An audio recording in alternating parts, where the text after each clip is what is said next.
So overall, what would you say are the main benefits of self-funding since you've been doing it for about a year now? Okay.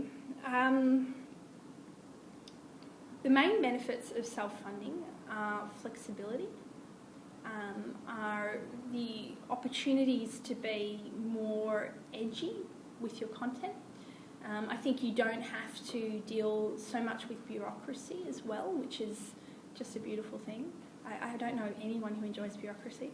So I think that's been a joy, and I think also too at a personal level rather than professionally, it gives you that freedom to create something that you feel really comes from you, is reflective of you. You're not given those, boundaries. And I think most of the time when we work professionally, we are working within a framework that is set for us. Whereas when you work in a self-funded capacity, you set the framework, you create the framework yourself. And that can be so rewarding above and beyond, other types of projects. So I really think that's one of the most wonderful things. It also gives you the freedom to direct the way that the content is created, where it goes, so the directions.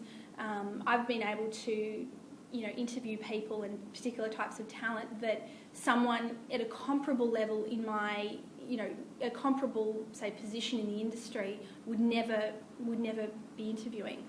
So some of the sort of more high-profile interviews I've had, someone of my career level would normally never interview in a mainstream media organisation. So I can be a lot more ambitious and actually fulfil those ambitions than someone at a comparable level.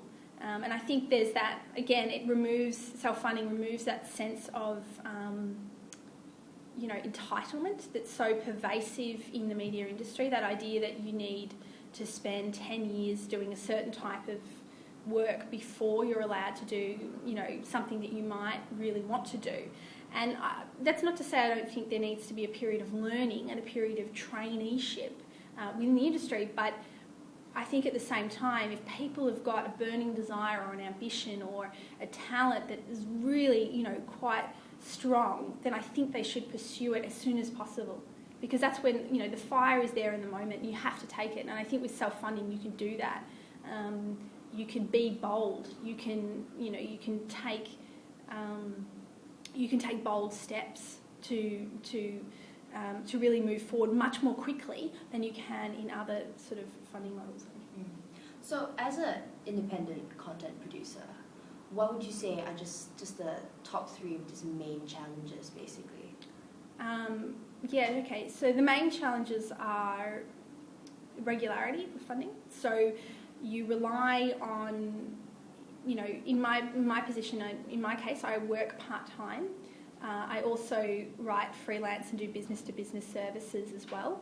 So that produces a very steady flow of income that I can then use and, to creatively to create new things.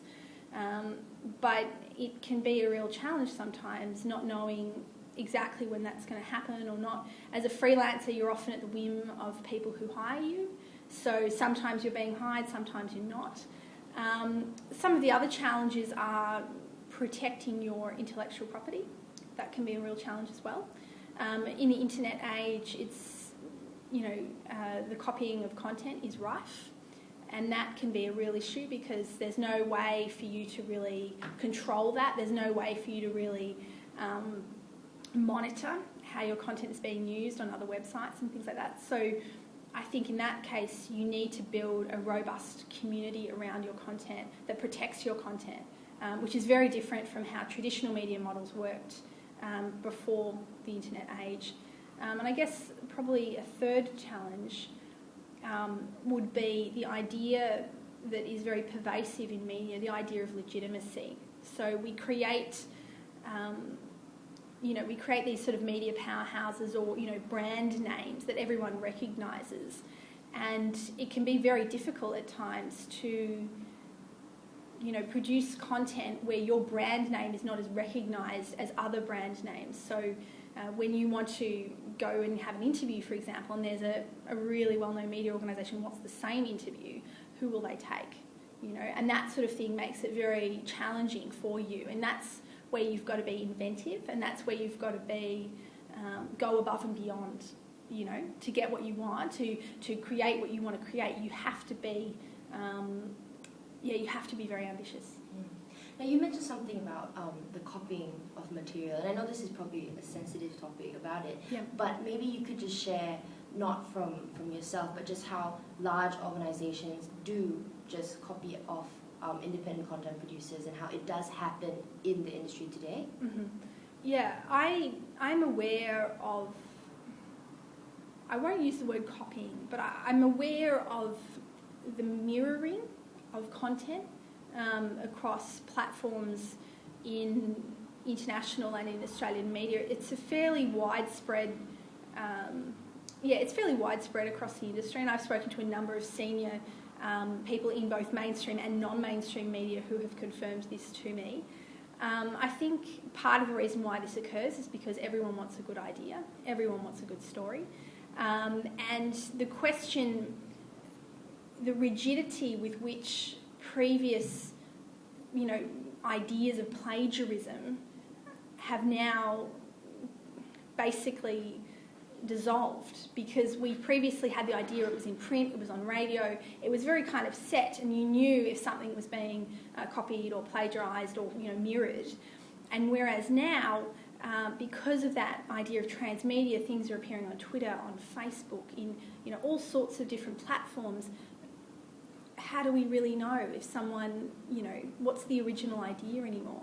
What if you're producing composites, and on YouTube, people are regularly producing composites of other people's work. If we look at the music industry, for example, their previous funding models are completely shot because people just put up their music videos on YouTube and then, mash them up or create different, sort of content. So is that plagiarism? And that's the question. That's the big question for the media industry at the moment, is how do you monetize content, how do you protect content, and how do you determine who owns what content? And that's the biggest thing. And independent media producers are just as much involved in that conversation as mainstream. And I think it's just as much of an issue for both sorts of media. How successful would you say your hidden documentary venture has been? Not necessarily in terms of, in terms of sort of funding itself, or it being a sustainable media practice. Hidden documentary began for me very much as a personal project, as a personal way of finding my own niche and understanding my own capacity and where it could take me. I've reached a point now, after a year of doing that, and really feeling that I've successfully explored those possibilities, explored those options. I've had a lot of success. I've met some incredible people and created some just beautiful stories. I've had a lot of great reader feedback. I've had a lot of attention from, particularly from within my own community of journalists as well.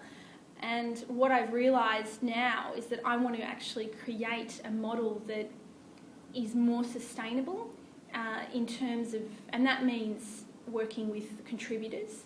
So at the moment I work with a network of freelancers who work on the content, but it's not a kind of a formalised model of contributors. And I think that is the best way to sustain the website. I think also I'm going to innovate the website in terms of how the content appears. Its aesthetic as well, and also just really honing in on that idea of niche community and actually really tailoring the content a lot more, don't like to use the word aggressively, but a lot more sort of with a lot more synergy to a niche community. And I think that is going to create the other side of success that I feel, which is really building a strong platform around it. So I think I'm moving away from the site being less about my own creative expression and more about a community of people that can engage with that content and create their own ideas from the content itself. What would you say is the niche community you're looking at? I'm really interested in content that is tailored to people 18 to 30 years old, probably who live in the inner city, have a kind of an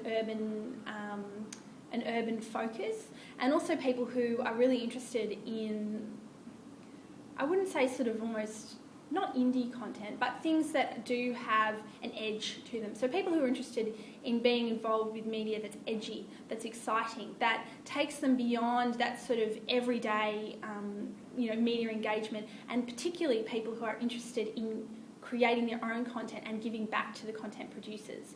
And that's what I'm really interested in seeing. So we'll see how it goes. Yeah.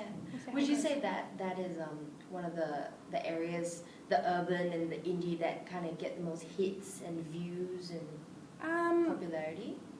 Not necessarily. I don't think that's necessarily true. I think in the 18 to 30 age group, if you look at sort of the leading, the leading sort of content, sort of Triple J, Triple R, Fox FM, The Vine, also the 3000 magazine series as well. I mean, that does really kind of cater to that sort of very slightly alternative, slightly kind of, sort of trendy set. And I think that definitely does have a popularity in a niche. But then also just as many 18 to 30-year-olds are reading, sort of Clio and, Vogue and those sort of very mainstream publications as well. So I think you need to really pick your audience and pick what your audience is about. And in terms of getting the most hits or the most clicks, that's no longer really a discussion I think you can have, because the media is, online media is so fragmented that you really need to make sure that the hits you're getting are the hits of the people that you want to connect with. That's, I think, the best that you can hope for, not as many people as humanly possible. The scattergun media approach doesn't work anymore. It has to be tailored and it has to be for a specific community, I think. Great. Okay. Thank you so much.